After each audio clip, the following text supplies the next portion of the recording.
A ver, mientras esperamos que no sé si alguien más entrará, les voy a pedir que vayan anotando en el chat su nombre y apellido.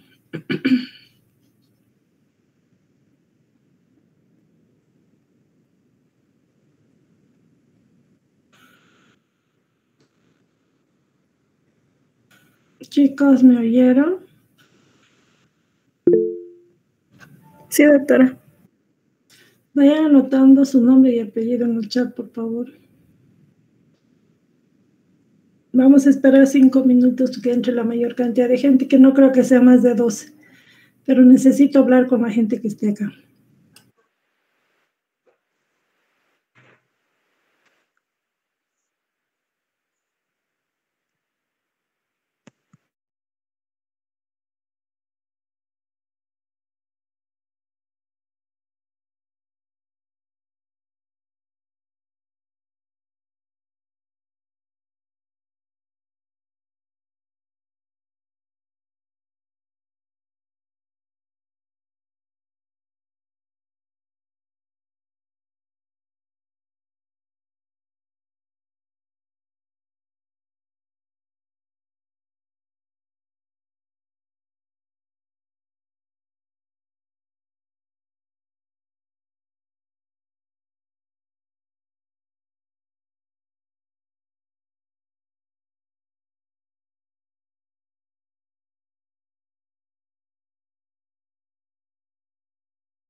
Por favor, a todos los que han entrado, hoy día realmente me admira, ya son 39, 40 participantes. Tienen que anotar su nombre, por favor, en el chat.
Bueno, antes que nada, buenas tardes a todos.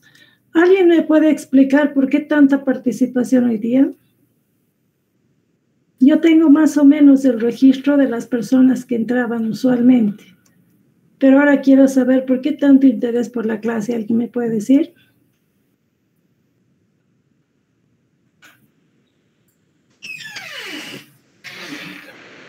Anoten sus nombres en el chat, por favor, y me dicen por qué tanto interés.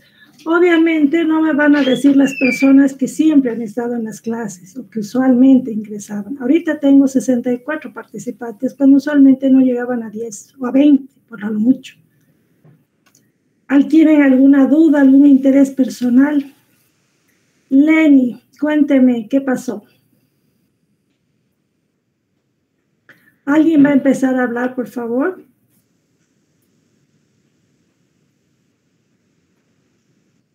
¡Qué maravilla! Ya tengo 68 participantes. ¿Pueden encender sus cámaras, por favor? De lo contrario, no les voy a decir nada. Yo les paso las clases y nos vemos en la siguiente clase.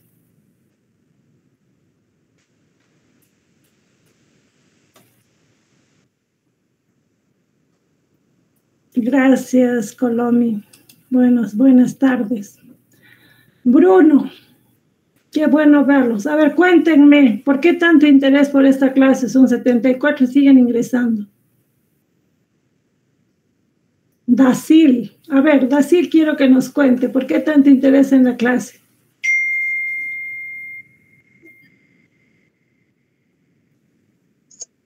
Yo asistí, doctora, porque usted estaba explicando la clase. ¿Por qué no tenían interés por la clase y ahora siguen entrando? Y va a sobrepasar, van a llegar a los 100 fácil. Lenny, Bruno, a ver, cuéntenos. ¿Cómo ha estado? Buen día. ¿Cómo está? Buenas tardes. Buenas tardes.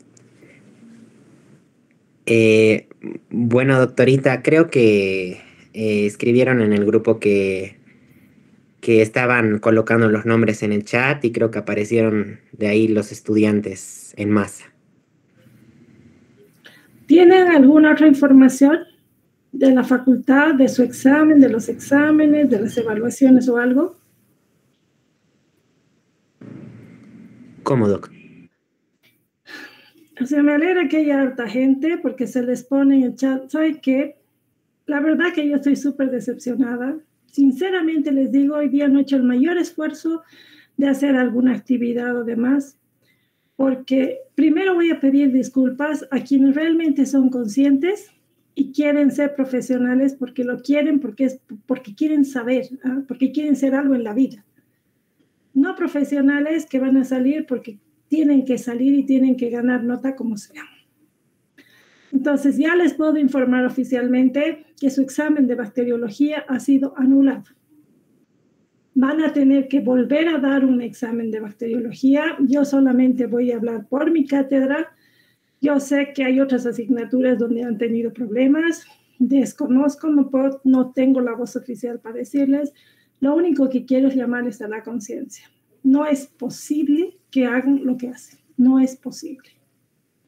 Yo les pregunto a ustedes, ¿para qué van a ser profesionales? ¿Para qué quieren ser médicos? ¿Para qué? No entiendo. Si van a ser dependientes de un celular, no tiene sentido. Ustedes van a atender a personas. Ustedes han escogido una de las profesiones que es más sensible. ¿Por qué? Porque van a lidiar con seres humanos. El día de mañana ustedes van a tratar a seres humanos. No están hablando, hoy en día, ni siquiera los animalitos. Entonces, ha habido incidentes que se han demostrado en ese parcial. Hay una lista de estudiantes, con unos prueba, con otros todavía no, pero lamentablemente eso ha determinado o ha llevado a la decisión de que su examen quedó anulado. Ustedes fijarán una nueva fecha de examen y las condiciones de ingreso al aula van a ser mucho más estrictas que antes. Da pena decir esto. Yo sinceramente estoy dando cátedra más de 25 años y primera vez que hay que hay que pensar incluso en sancionar porque tienen el pelo suelto.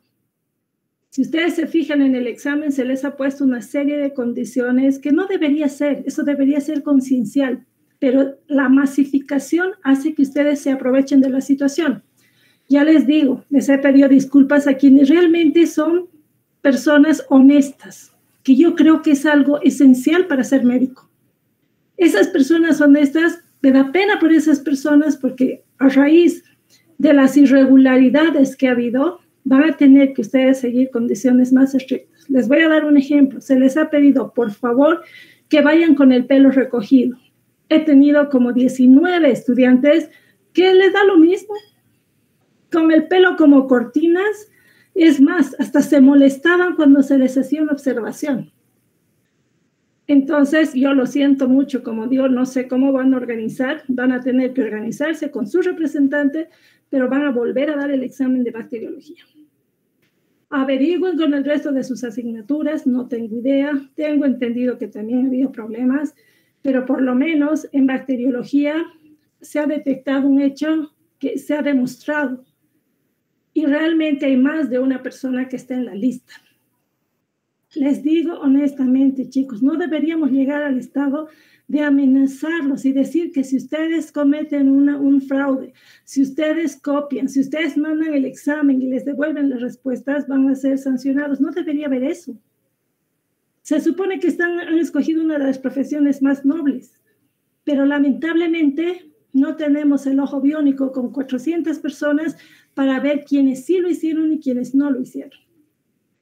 Lamentablemente les digo que ahora se van a tomar conductas mucho más severas y les digo así, por el cariño que les tengo y aunque no crean, el haber compartido con ustedes durante las prácticas hace que cuando pasen algunos nombres me sentí súper decepcionada porque también están dentro de esos nombres personas que pasan clases prácticas conmigo.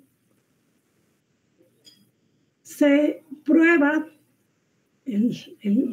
es para mí un delito y los estudiantes van a ser suspendidos, pero no de la asignatura, van a ser suspendidos en la carrera. Les puedo decir ya esto oficialmente porque ya ha habido una reunión con todas sus autoridades en la facultad del día de hoy.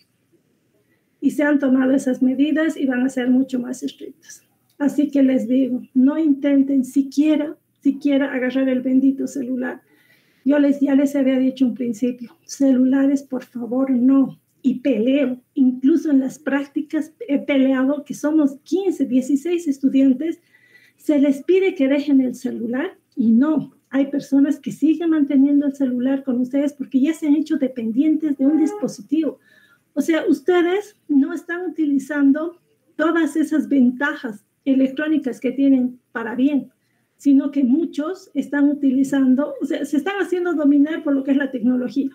Así de simple. Y esos profesionales que estamos formando, ¿para qué sirven? Para depender de un dispositivo. O sea, si ese profesional no tiene un celular en su bolsillo, no es nada. Así que con esa salvedad, es algo que tenía que informarles. Ya pueden comunicar oficialmente, su examen de bacteriología, el segundo parcial, ha sido anulado. Y las condiciones de toma de muestra de su parcial van a ser súper estrictas. Les digo con cariño y les recomiendo, ni siquiera intente meter los dispositivos como se ha encontrado. Ya lo que a mí me llama la atención es que ustedes son muchos. Ustedes saben y ustedes pueden ver entre sus compañeros si sacan una foto. Y solamente un valiente mandó algo anónimo. El resto cayó y el que calla otorga. Entonces, si sabían y nadie dijo nada, pena, van a pecar todos porque se les va a sumar los exámenes. Yo por lo menos cuando pasaba prácticas, yo preocupada de que no memoricen, de que entiendan, de que razonen, porque es parte de su profesión. Pero ¿con quién estaba hablando? A lo mejor con personas que se reían. O sea, se reían de qué está hablando la loca. ¿Por qué? Porque definitivamente da lo mismo, ni memoria ni nada. Las respuestas que recibían directamente de un celular y ponían, no, una maravilla. Así que chicos, la única recomendación que les puedo decir, sean conscientes. Ustedes están siendo formados para una profesión que es noble. Si tienen tan poca moral como para hacer una trampa en los exámenes, o sea, no tienen moral, no tienen la moral suficiente para ejercer como profesionales. Eso les digo.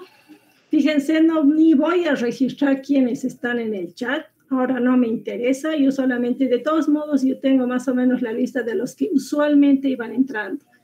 Algún momento yo había discutido con los otros docentes de Bacterio por qué no entran. Decía, bueno, o sea, muy aburridas las clases, o bueno, y la otra explicación no, porque ahí hay un video. Pero ahora pienso hasta mal de eso, ¿eh? Obvio. ¿Para qué voy a entrar? ¿Para qué me voy a mandar la molestia si yo ya he pagado tanto y seguro me dan las respuestas? Y les estoy diciendo no porque me imagino, sino porque es algo que hemos visto, hemos leído. Y tenemos toda la documentación, tenemos las fotos de los chats, tenemos los audios, y a través de ellos se han implicado otras personas que son de su aula. Así que veremos qué es lo que pasa. No van a tener miedo, o sea, no creo que haya ningún problema para los estudiantes que realmente han estudiado. Pero el siguiente parcial va a demostrar si realmente se merecían el primer parcial. Porque si tengo notas muy buenas en el primer parcial, porque en el primer no hemos encontrado, no hemos tenido una evidencia del fraude que se ha hecho, en este van a demostrar. O sea, los que son buenos son buenos. Y los que no, ahí vamos a evaluar. Y vamos a comparar con la lista que tenemos interna de los estudiantes. Ahora también les puedo decir que ya hay estudiantes que van a ser suspendidos. Y no suspendidos de la asignatura, sino van a ser suspendidos de la facultad. Hasta que se vea la medida legal que corresponda. Porque, chicos, no estamos jugando. Y no solo es, como dice la doctora, claro, me han visto la cara de tonto. No es eso. Yo creo que va más allá de eso. Con esa salvedad, entonces, los que gustan ya pueden irse, porque para eso no voy a registrar nada que esté en el chat, porque no tiene sentido. Por ejemplo, pasó lo mismo, dice, en histología del año pasado. Sí, y les aseguro que desde el año pasado están haciendo, y hay gente que está pasando solamente porque tiene un celular, un internet. Hemos detectado ya incluso las personas, es una vergüenza que de otra universidad parece que da el servicio y pagan por ese servicio. O sea, un examen que con un monto, ya tenemos hasta el monto, los bolivianos tenemos todo. Y eso no solamente es en la asignatura de bacteriología, seguro. En asignaturas tan simples, en parásito, estaban haciendo exactamente lo mismo. Han salido las fotos del examen y eso también está demostrado. Entonces, a quien le cayó, cayó. Y les digo, chicos, ahora es horrible amenazar a las personas. Es que no deberíamos trabajar a ese nivel. Pero lamentablemente les digo que ya hay personas que van a ser suspendidas de hecho. Sus autoridades están con pleno conocimiento del nombre, apellido y las pruebas que se tienen. Para el resto de los estudiantes se va a establecer una sanción si tienen esto. La sanción más grave, como en este caso, es suspensión de la facultad, para que se siga el conducto regular. Yo no puedo decir qué les va a pasar, no, porque no sé, eso ya va a asesoría legal. Incluso les digo, si se les ha dicho con pelos recogidos y están con pelo suelto, no van a entrar al examen. Si se les encuentra un celular, van a tener, no van a entrar al examen o van a tener una sanción. A mí me da pena llegar hasta ese punto, pero lamentablemente es cierto. Y ustedes deben saber mejor que yo, y no sé cuántos han hecho esto, y ahorita los que están en el curso han procedido de esta forma, pero en la reunión que hemos tenido yo les he dicho, estoy segura que hay gente que viene desde el primer año haciendo esto.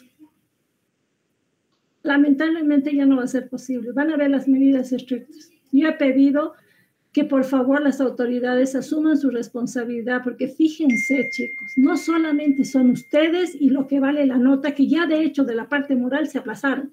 Ya solamente por ese hecho ustedes no deberían, los que hicieron eso no deberían ser médicos, no deberían. Dedíquense a otra cosa, a ser pacos, pues a lo mejor ahí todavía pasa, pero a ser médicos no. Entonces, todos se han puesto, todos están de acuerdo que además, fíjense,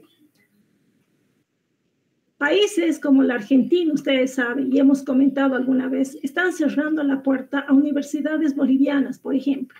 O sea, tienen que dar exámenes muy estrictos, muy severos. Entonces, sus autoridades están orientadas a tratar de lograr una acreditación del nivel que requieren esas universidades. ¿Cómo vamos a lograr ninguna acreditación si tenemos esta vergüenza? Porque para mi gusto es una vergüenza. ¿Qué creen que no se van a enterar?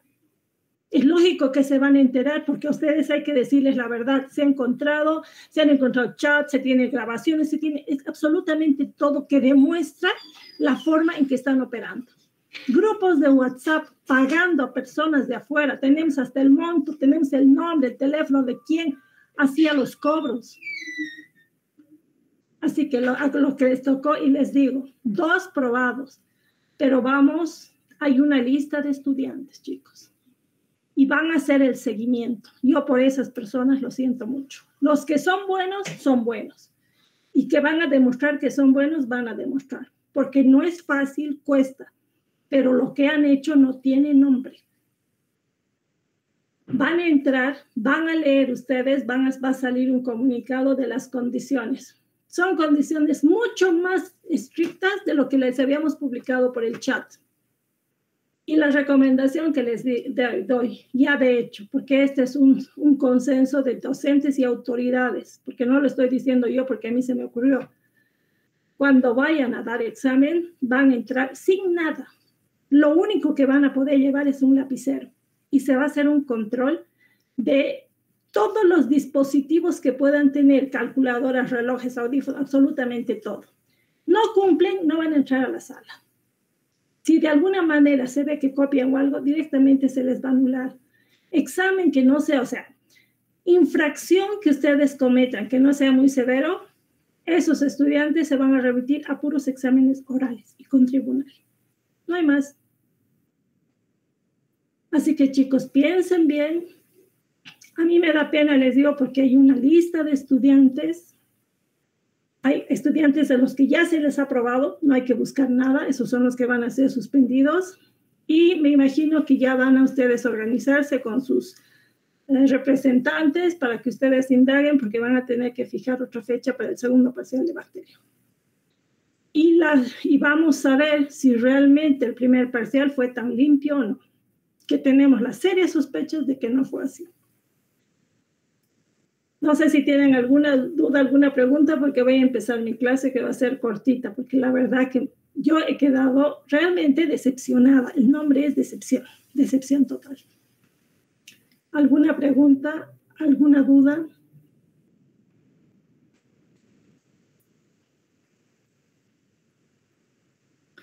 Bueno, ya tienen la comunicación oficial, ustedes se organizarán con sus representantes, harán la representación, pero les digo, como docente de la asignatura de bacteriología, ese examen está anulado y van a tener que dar en el periodo de exámenes otro examen.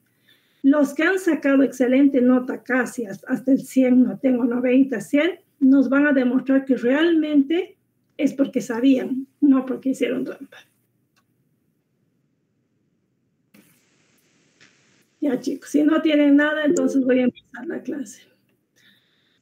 Doctora, una pregunta. ¿Hasta qué fecha tenemos para reprogramar el examen? Bianca, perdón, Carlos. Bianca primero, después Carlos.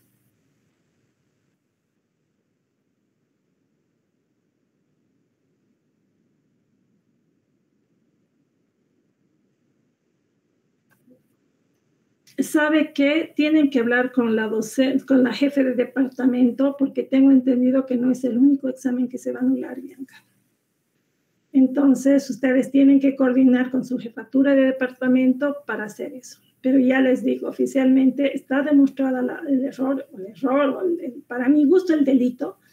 Entonces, yo les aconsejo que se comuniquen con la doctora Carmona, porque ella, como es la que supervisa más de mi cátedra, les digo que tengo entendido que es más de una asignatura. Entonces, ustedes coordinen con ella, por favor, para que ya vean las fechas. Eso les digo, y eso les digo por bien de los buenos estudiantes. El resto ya no me interesa. ¿De acuerdo? Carlos, ¿que tenía alguna otra duda? Era la misma duda, doctora. Ya, eso por favor, comuníquense con la doctora Cardona. Ella les va a informar al respecto. Ya chicos, voy a empezar la clase entonces. Ya saben, los que gustan se van. Voy a subir el video hoy día, así que no hay problema.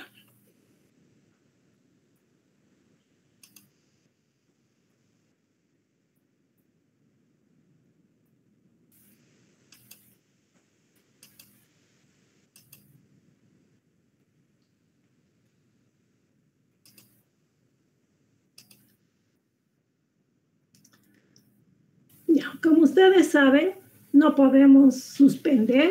La verdad que no me dan ganas ni de dar la clase, les digo, pero es una responsabilidad mía y por lo tanto tenemos que avanzar la materia, no podemos suspender. Hoy día teníamos programado el ver retrovirus y dentro de los retrovirus el que más nos interesa es el virus del VIH. Entonces vamos a identificar a qué familia pertenece, qué características comunes tienen todos los integrantes, o sea, todos los retrovirus, pero dentro de ellos vamos a abocarnos más explícitamente a lo que es el virus de la inmunodeficiencia humana, las mismas características o los mismos acápites, ¿no es cierto? La estructura, la replicación, la patogenia, las enfermedades, y vamos a dar los lineamientos de diagnóstico, tratamiento y prevención. Ustedes ya tienen esto que es la guía, o sea, nos vamos a basar, igual que en los anteriores casos, a la clase teórica, que se trata de hacer un resumen y además incorporan algunos aspectos que han sido de actualización y no podemos pasar por alto, y también los libros de base que tenemos, que ustedes ya los conocen.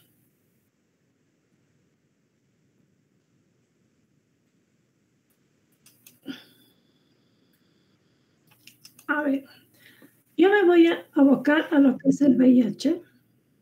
En el VIH, lo que a nosotros nos interesa, que es el integrante más importante de la familia. Y en la última parte de la presentación que yo les paso, que es con lo que voy a empezar hoy día, y recién voy a subir en realidad esta presentación, son esta serie de caricaturas que había encontrado alguna vez, que en sencillo nos explica lo que es el SIDA y el virus de la inmunodeficiencia humana. Entonces, ¿cómo empieza la historia del SIDA? Cuando una persona puede compartir agujas o hacerlo por un accidente y por vía parenteral, por ejemplo, no necesariamente ser un drogadicto y compartir agujas, sino el mismo personal de salud que está en riesgo de entrar en contacto con materiales cortopunzantes. Puede ser mediante relaciones sexuales o puede haber un paso de la madre al niño. A través de estas puertas o estas vías puede ingresar el virus al interior de una persona. ¿Y qué es lo que va a entrar? El virus de la inmunodeficiencia, que en un cuento de caricaturas nosotros lo llamaríamos un alien. Ese alien entra y va a ubicarse específicamente, bueno, entra obviamente al organismo, tiene que adaptarse y empieza a visualizar cuáles son sus blancos. Acuérdense que los virus tienen un tropismo. Eso significa que van a encontrar un receptor específico, se van a unir a través de su ligando al receptor específico y van a permitir el ingreso. Perdón, voy a hacer un alto. Y me voy a referir nuevamente a lo que es paréntesis nuevamente, a lo que es la normativa. Desde un principio, cuando teníamos clases teóricas, hemos quedado en que van a ingresar con su correo institucional. Todas las clases hemos enfrentado lo mismo. Alguien quiere ingresar porque están ingresando con un correo diferente. Desde ahí empezamos a incumplir la norma. Entonces, eso les voy a recomendar y les voy a pedir. Tienen que entrar con el correo institucional porque ahí no piden autorización para entrar a la sala. Cierro paréntesis. Entonces, estos aliens lo que hacen es tratar de unirse a un receptor específico, que es, ¿por qué? Porque tienen un ligando, es lo que hemos llamado llave cerradura, porque no todas las células van a ser afectadas. Entonces, su blanco más importante no es la única célula que afecta, pero imagínense, entra en este planeta humano y lo que hace es buscar quién tiene el receptor específico, que son los linfocitos TCD4, que son los linfocitos T helper. Entonces, lo que va a hacer es entrarse a la célula, Y la célula que tiene el comando y tiene el poder de todas sus actividades va a ser afectado por ese extraño. Y va a llegar un momento en que el virus se apropia de estas células. Y si se dan cuenta, estamos hablando de los linfocitos T helper, los que llamamos que son los directores de orquesta. ¿Por qué? Porque estos son los linfocitos o las células del sistema inmune capaz de regular el resto de las respuestas dentro de la parte inmunológica. Ellos activan, regulan, etcétera. Tiene una serie de funciones que afectan la respuesta celular, la respuesta humoral, producción de anticuerpos e incluso la respuesta inmune innata. Entonces, lo que hace este extraño en el planeta Tierra es apoderarse de esos componentes más importantes. Este planeta cuerpo humano va a ser afectado. La principal célula, les he hecho la sanguínea, los linfocitos T, pero no van a ser los únicos. Va a haber muchas más células del sistema inmune, como los macrófagos, que son afectados. En un momento dado, tiene receptores para afectar las células del cerebro, las células hepáticas, etc. En un inicio, cuando uno se infecta con el virus VIH, empieza una alteración del estado de salud del paciente. A los pocos días del contacto, establecido en primera, segunda semana, empiezan con manifestaciones clínicas que son inespecíficas. Esos pacientes suelen atravesar o pasar por estados gripales, pseudogripales, una mononucleosis infecciosa, etc., que hace que el paciente decaiga. Pero su sistema inmune reacciona. Después de esa primera infección, el sistema inmune lo que hace es atacar a este extraño que es el alien, y lo que va produciendo es una baja de estos virus, que son los aliens que han entrado al planeta Tierra, entre comillas, que es el cuerpo humano. Y al final lo que se establece es una pelea, es una guerra entre las células del sistema inmune y los virus que están infectando a las diferentes células del cuerpo humano. A medida que va pasando el tiempo, este blanco va siendo afectado, va a bajar la carga viral, pero lamentablemente el sistema inmune no tiene la capacidad de eliminar completamente al virus. Por lo tanto, a medida que pase el tiempo, va a haber mucho más bajas en los soldados del sistema inmune. Y por eso se considera algo crónico. El paciente muchas veces físicamente no tiene nada, pero hay una lucha interna porque hay un virus en baja concentración, pero el sistema inmune llega a un momento en que ya tiene demasiadas bajas.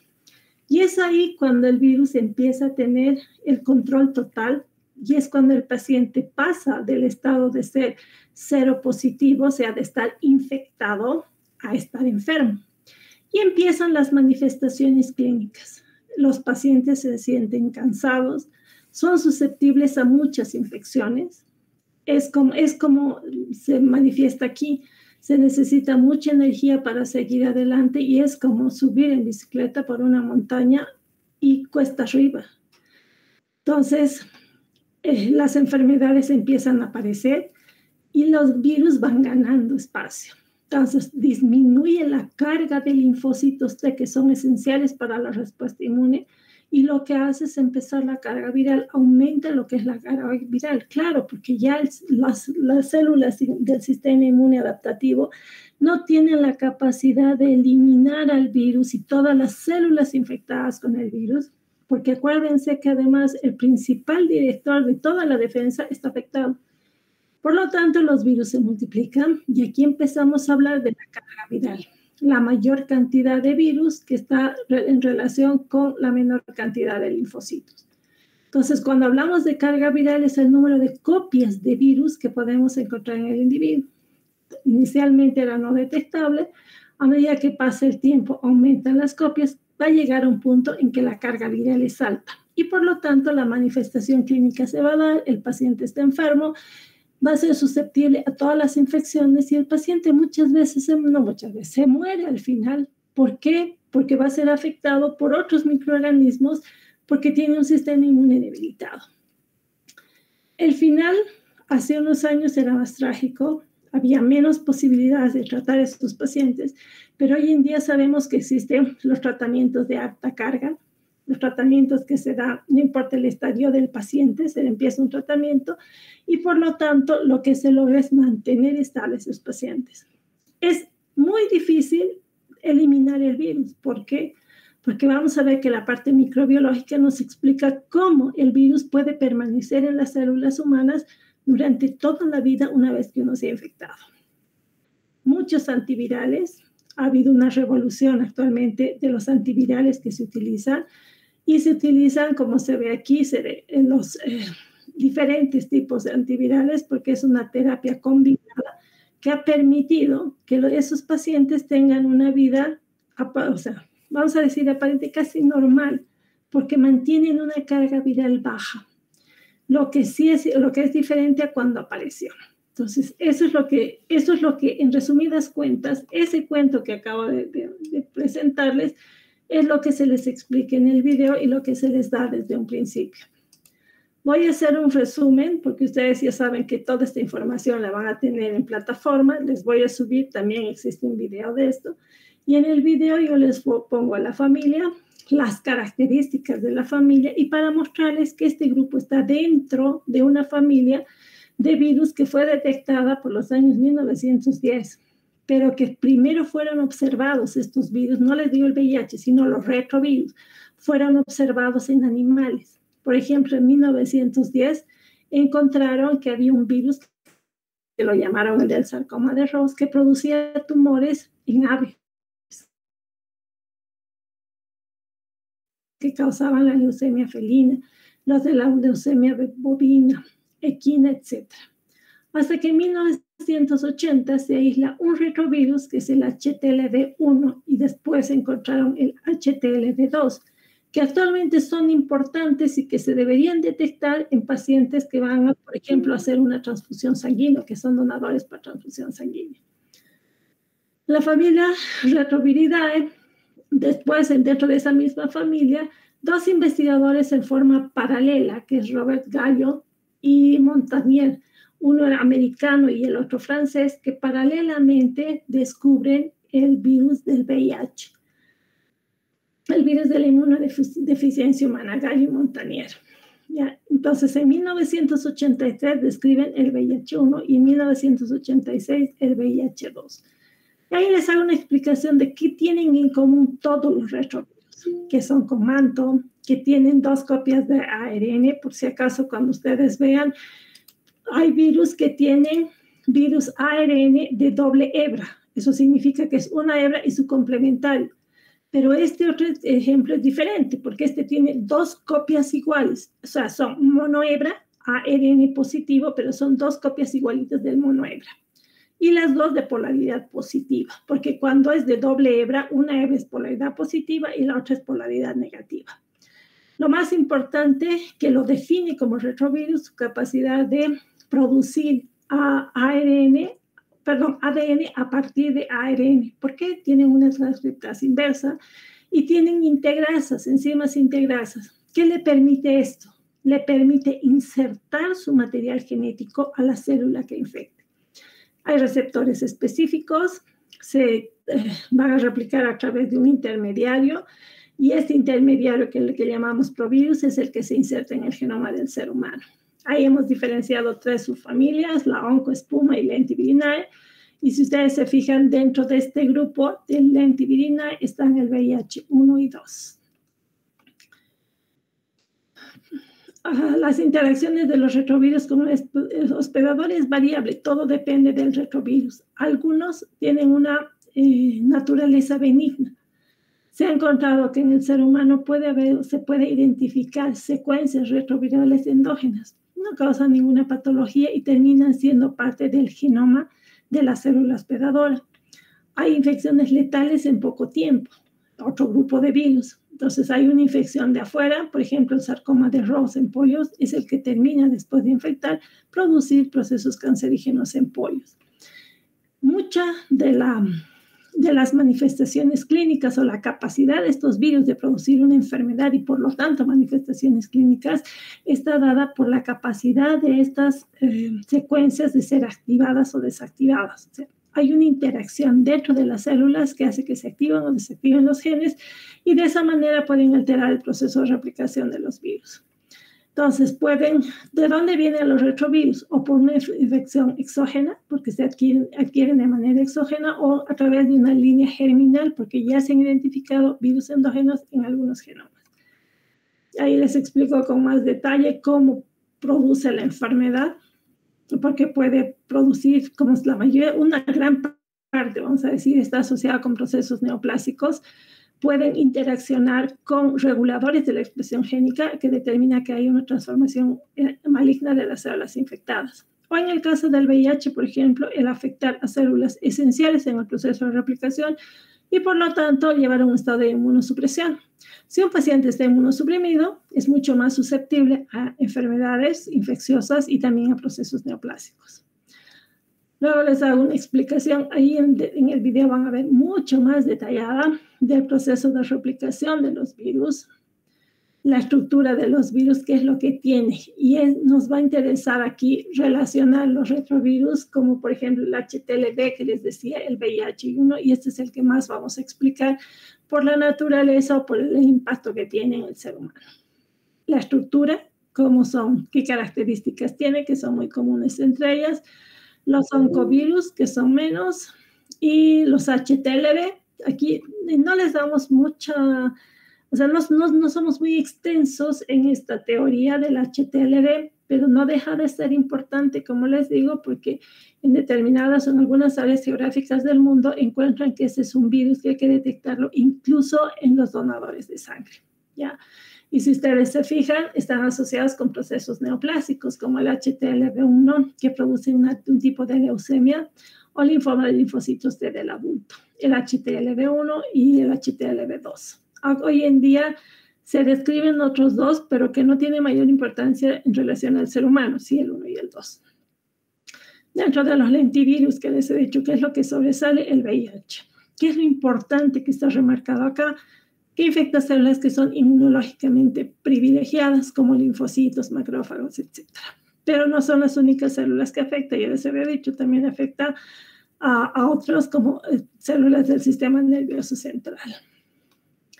Ahí ya les hago una explicación de las características que tiene el virus, que son esféricos, el tamaño, su genoma, hemos dicho ARN de polaridad positiva y tiene doble copia de la misma, los genes principales que tiene y los genes adicionales que tiene. Esto no está en el libro tampoco. En la presentación les hago un resumen un poco más extenso, pero esta es una revista, es una publicación que se había hecho en 2006 por el posible origen del VIH y el SIDA. Hay muchas teorías, ¿ya? Pero una de las explicaciones científicas acerca de su origen y evolución encuentro que tiene mayor sustento y es lo que está publicado acá en este artículo científico. Lo publicaron en Science y lo que hicieron era relacionar los virus que producen, por ejemplo, que producen el VIH y los virus que se han encontrado en otros animales. Y hay 3 hipótesis donde habría eslabones importantes como los chimpancés, donde se habrían adaptado estos virus.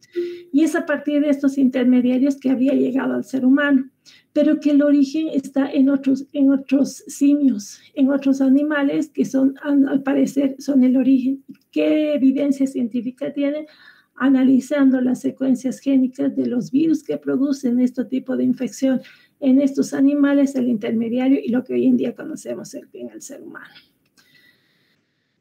Todos estos estudios que nos demuestran el origen y la evolución de estas cepas se han establecido, se han hecho un estudio de los virus de los simios, los virus del ser humano, si ustedes se fijan de los grupos, que también les explico qué significa esos grupos, el OAP y en las diapositivas posteriores, y estos son los famosos dendrogramas. Y de acuerdo a la homología que tienen en su material genético, se pueden establecer estos dendrogramas y se puede ver la relación que hay entre estas cepas. Y eso es lo que ha determinado precisamente esas hipótesis del origen del virus, que finalmente se llega a la conclusión que son simios y en algún momento han pasado al ser humano por contacto directo, por consumir carnes, etc. Y en la última parte de la presentación ustedes van a tener el virus de la inmunodeficiencia humana. Se les describe detalladamente la estructura. Ya les había dicho cuando estudiamos virología, en cada uno de los virus lo que necesitamos que ustedes recuerden es la estructura del virus. Primero, ¿qué material genético tiene? Segundo, ¿cómo está estructurada la cápside? En algunos, como estos casos, hay un nucleocápside y hay un tegumento o una matriz. Y finalmente, si tienen envoltura o no. Sabemos que la envoltura es una membrana que en última instancia viene, entonces todo lo que es fosfolípidos viene de la célula afectada. Y lo que está codificado con los virus son estas proteínas que están insertadas en la estructura del virus. O sea, este genoma del virus codifica todo esto, la nucleocápside, la matriz y estas que son las proteínas de transmembrana. Lo que no codifica es la membrana misma. O sea, esa bicapa de fosfolípidos, los virus la obtienen de la célula que infecta. La descripción de los virus que conocemos hoy en día, ustedes saben, y por eso está remarcado con rosado, el virus de VIH es el más virulento, el más infeccioso y es que está asociado a la mayoría de las infecciones que en comparación con el 2, que está más restringido a algunas áreas geográficas del occidente, del África específicamente. Haciendo un estudio genético se han encontrado 4 grupos, que son los genotipos el mayor, el no mayor, el externo, no sé cómo decirle, el outlier. Y dentro de estos además se han encontrado subgrupos. Y eso solamente es mediante la evaluación o la comparación de las secuencias génicas de aquellos que ya se consideran VIH. Se han descrito los fenotipos biológicos. Resulta que uno de los efectos citopatogénicos más importantes de virus es la producción de sincitios, o sea, células gigantes multinucleadas. Pero se ha hecho una discriminación entre los virus que sí pueden inducir los sincitios y que tienen baja tasa de replicación y los que no producen sincitios con alta tasa de replicación. Esto comparado con aquellos que sí producen sincitios. Entonces hay una variación entre las mismas cepas. También tenemos que saber que si bien este virus produce una enfermedad que no tiene cura, sin embargo, la transmisión tampoco no es tan fácil porque no tiene una buena viabilidad fuera de las células humanas, si comparamos, por ejemplo, con el virus de la hepatitis B. Además que puede perder la viabilidad cuando se lo trata, imagínense, con lavandina, con etanol. El etanol que utilizamos de rutina, 50-70% es útil. La lavandina, hasta el 10%. La lavandina común que utilizamos también es útil. Peróxido de hidrógeno, formaldehído, etc.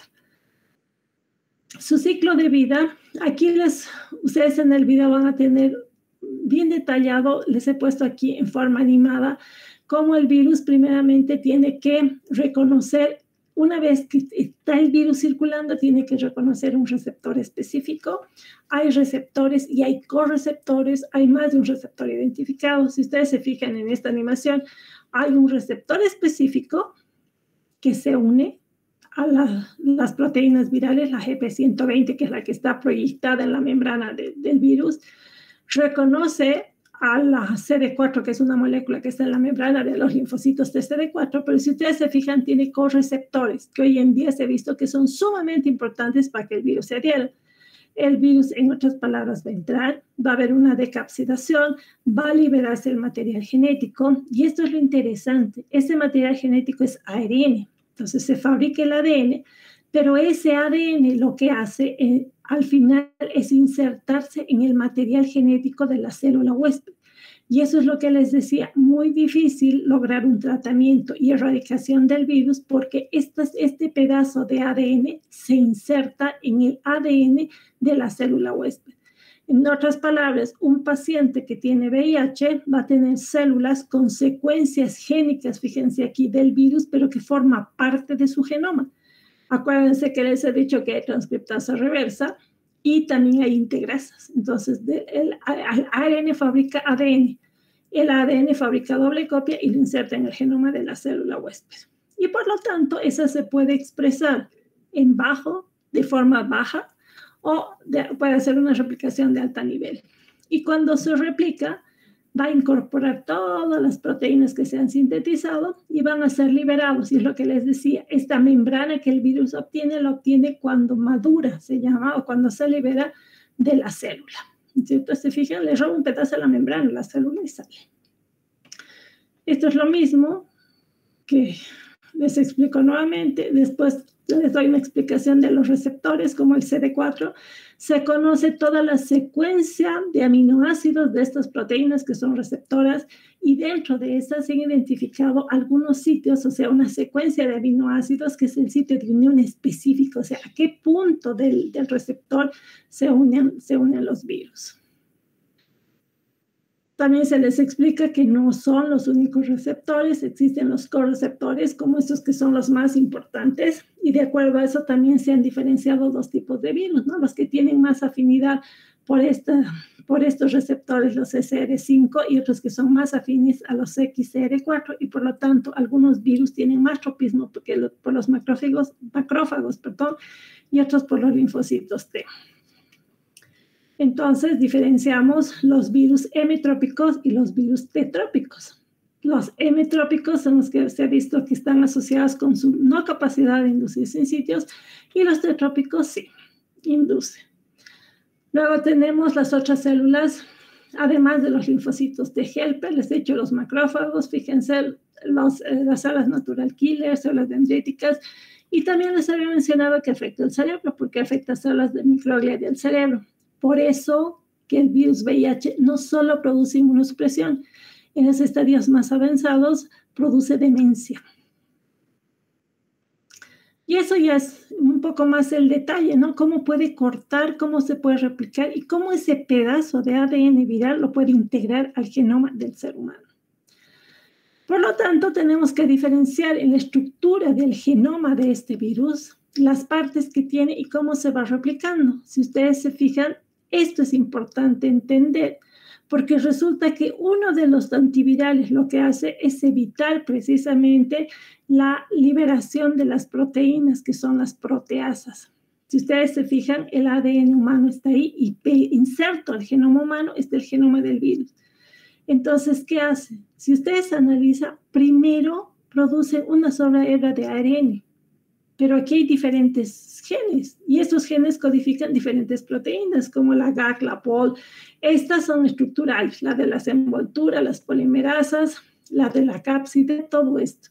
Pero hay una sola y después a partir del ARN se fabrican proteínas, pero hay proteínas, fíjense aquí, una precursora, o sea, una proteína grande, y a partir de esta proteína grande se corta y se forman recién estas dos proteínas, que son las proteínas finales que forman parte de sus ligandos o que están en la membrana. O esta precursora, entonces es una proteína grande. ¿Se imagina una proteína grande? Entonces, el virus, ¿qué debe tener? Una enzima que corte esto y que genere estas proteínas, u otra enzima que corte y genere estas cuatro proteínas. Esas se llaman proteasas. Ya les decía, ¿por qué es importante? Porque hoy en día hay antivirales que bloquean esto, las proteasas. Si yo bloqueo las proteasas, el virus no va a tener la capacidad de producir, o sea, cortar estos pedazos para generar estas proteínas más pequeñitas, que son los que al final forman la estructura del virus. Y acá, en esta parte que no se los voy a volver a leer, porque ahí sí tienen que ir viendo y analizando en concreto, ya les he dicho que estos genes codifican las proteínas de estructura. En cambio, estos otros son genes auxiliares, el TAP y FAP. Antes, o sea, al principio no se entendía bien qué importancia tenían, pero a medida que se hicieron los estudios se encontraron que son sumamente importantes para el proceso de replicación viral. Y cuanto mejor se sabe, había más posibilidades de buscar antivirales.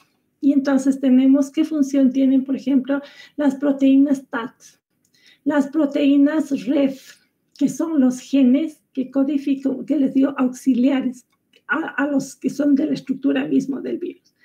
Y entonces tienen la función del NEP, del BPR, del BIF, etc. ¿Qué diferencia he encontrado, por ejemplo, entre este gen que es el BPU versus el BPX? Que se encuentra en el 1 o en el VIH2. Después les he puesto un poco de qué importancia, o sea, cuáles son los aspectos sobresalientes de la replicación. Algo que es sumamente importante es lo que se equivoca este virus. O sea, su tasa de mutación es alta, sus errores son altos. ¿Eso qué significa? Que un paciente se va a infectar con una variante que le llaman cuasi especie, pero va a salir muchas variantes diferentes al virus que ingresó. Y esta gran variabilidad al final antigénica también ha dificultado la posibilidad de elaborar una vacuna, por ejemplo. Luego hacemos hincapié y hacemos una descripción de cuáles son los sitios blancos importantes, linfocitos TCD4. Si ustedes se fijan, solamente esto que tienen en el libro de referencia. El linfocito CD4, ¿qué hace? Controla la respuesta innata, controla los linfocitos B, controla neutrófilos macrófagos, por lo tanto, controla todo el proceso de respuesta inmune frente a bacterias, virus y hongos. Hace una regulación de la proliferación de las otras células del sistema adaptativo y por lo tanto también controla todo el proceso de infecciones. Imagínense que ese virus llega y afecta a esta célula. Por lo tanto, ¿qué está haciendo? Está alterando toda la respuesta inmunitaria en un individuo. Y dentro de la patogenia, por lo tanto, ¿qué hace el virus? Ingresa, afecta macrófagos, linfocitos T, acuérdense, los cofactores, va a producir, por lo tanto, un síndrome agudo de VIH, después el paciente pasa a un estado asintomático, que es lo que hemos visto en los primeros monitos al principio de la clase, una linfadenopatía persistente, pero va a llegar un momento en que el sistema inmune ya no puede más, y va a llegar un momento en que van a ser afectados también las células del sistema nervioso central. Si se afecta todo lo que es el sistema inmune, el paciente va a terminar con una inmunodeficiencia grave y por lo tanto va a ser muy vulnerable a todo lo que son infecciones oportunistas y también a procesos neoplásicos. Y como afecta el sistema nervioso central, el paciente en los estadios más avanzados también tiene demencia. Acá les he hecho un resumen y tratar de hacerlo lo más pedagógico posible. ¿Por qué inmunodeprime? O sea, está bien, el virus afecta a la célula, pero ¿cómo la inmunodeprime? ¿Qué es lo que hace? Entonces, alguna vez dibujé esto como para entender. Se han encontrado que hay mecanismos directos y mecanismos indirectos. Mecanismo directo es, por ejemplo, que el virus ingrese dentro de la célula, se multiplique, y es obvio, si ustedes ven una célula que es afectada por algo extraño, ese algo extraño lo que le dice a la máquina es deja de sintetizar tus proteínas y sintetiza las mías, así en simple. Y eso va a alterar obviamente la funcionalidad directamente del linfocito T. Pero además hay mecanismos indirectos. ¿Por qué? Porque esos linfocitos, si están mal, empiezan a proyectar en la superficie proteínas y esas proteínas hacen que varios linfocitos se unan entre ellos y forman células gigantes multinucleadas, que es lo que hemos llamado sincicios y hemos visto en otras enfermedades virales. Puede afectar la médula ósea. Entonces, imagínense, hay linfocitos, pero no sirven porque están grandes, súper grandes, no funcionales, disminuye la producción de linfocitos. Y por si fuera poco, como tienen proteínas extrañas en la superficie, las otras células del sistema adaptativo van a agarrar y las van a matar. Y por si fuera poco, las mismas células que han sido infectadas van a producir lo que se llama una muerte celular programada porque encuentran que hay algo anormal y por lo tanto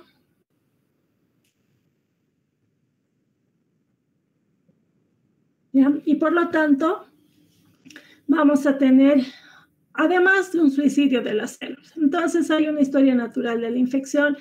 Esto lean en el video, o sea, vean en el video, les hago con más detalle. Toda esta evolución cronológica es fundamental, como en otras patologías, para entender la forma de hacer el diagnóstico. Uno se infecta y tiene al principio una carga viral alta, pero después ustedes han visto que el sistema inmune logra controlar y baja la carga viral. Y después, a medida que pasa el tiempo, va a aparecer la carga viral al final y vamos a ver la aparición de anticuerpos. Entonces, es importante tener una idea de esta cronología para ver qué pruebas de laboratorio voy a poder utilizar, porque hay pruebas que detectan proteínas, la que se detecta es la P24 o los anticuerpos. Lo mismo, ustedes tienen esta explicación, esta gráfica ustedes la tienen en Murray, tienen mucho más explicada en el material que les voy a subir. Y hoy en día la CDC creo que se mantiene, yo revisé esto y se mantiene definición de caso de SIDA. ¿Cuándo se dice que tiene caso de SIDA un paciente? Cuando el recuento de linfocitos es menor de 200, considerando que los valores normales de linfocitos TCD4 está entre 800 y 1200 por microlitro de sangre.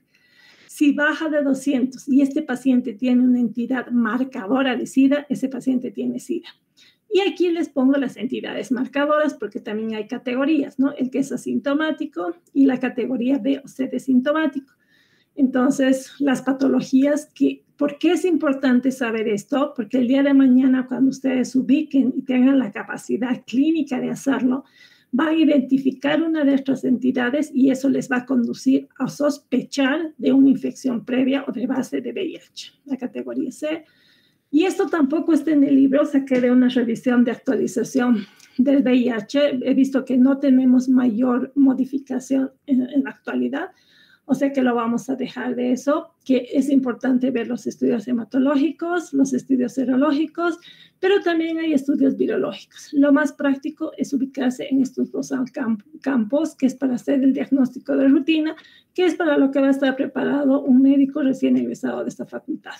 ¿Ya? Y lo mismo, para reforzar esto, aquí les muestro qué es lo que va apareciendo en cuanto al diagnóstico de carga viral, que hoy en día se maneja bastante.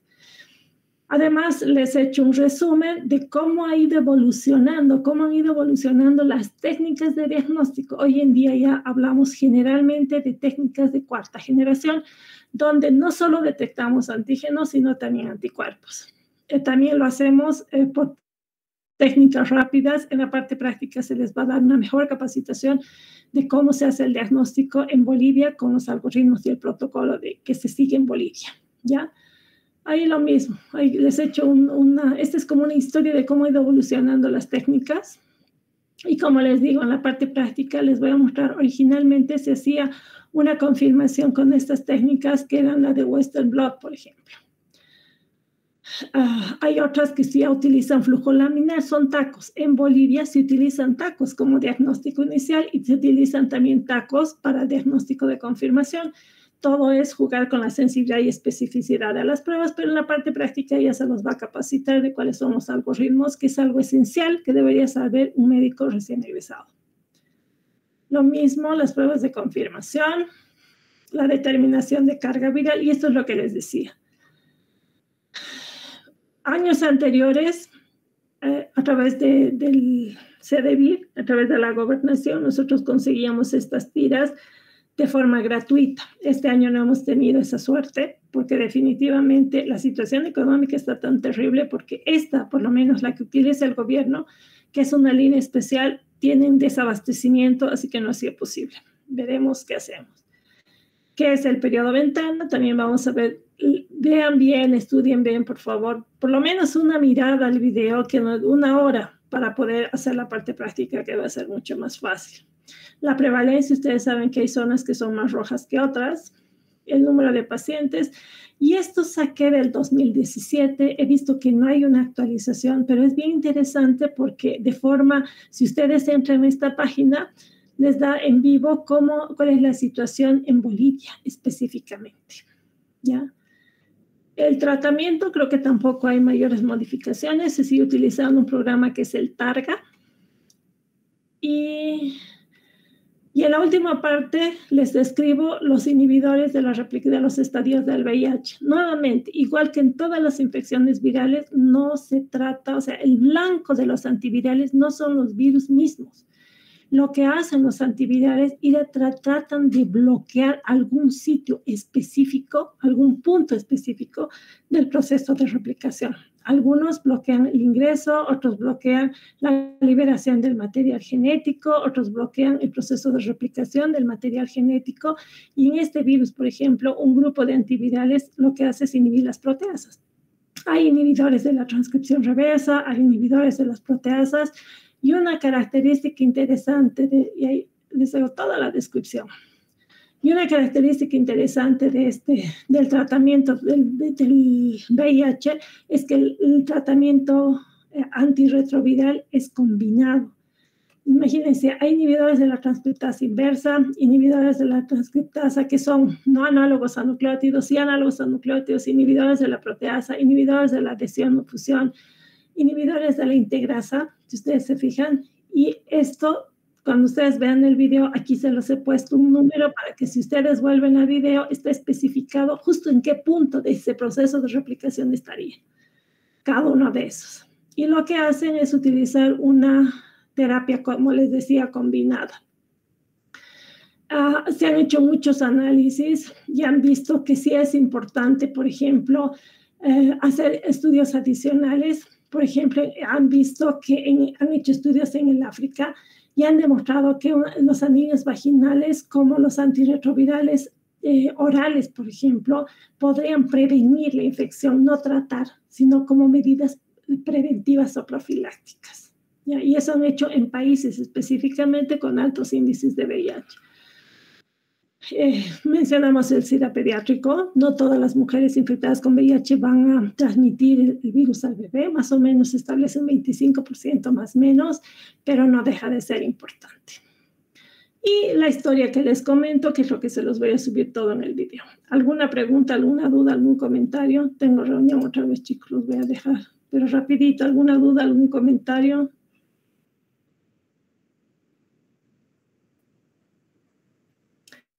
Ya, voy a terminar, les voy a subir unas preguntas que también les puede, ojalá, para los que estudien, porque se dan cuenta cómo estoy. La verdad que he estado súper molesta desde el viernes, puras reuniones en la mañana y más que molesta, ¿saben qué? Me he decepcionado. Y cuando he visto lista de sospechosos, me he decepcionado más todavía.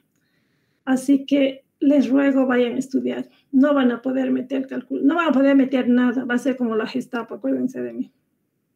Ya, chicos, que estén bien. Nos vemos la siguiente clase. Hasta luego. Gracias, doctora. Hasta luego.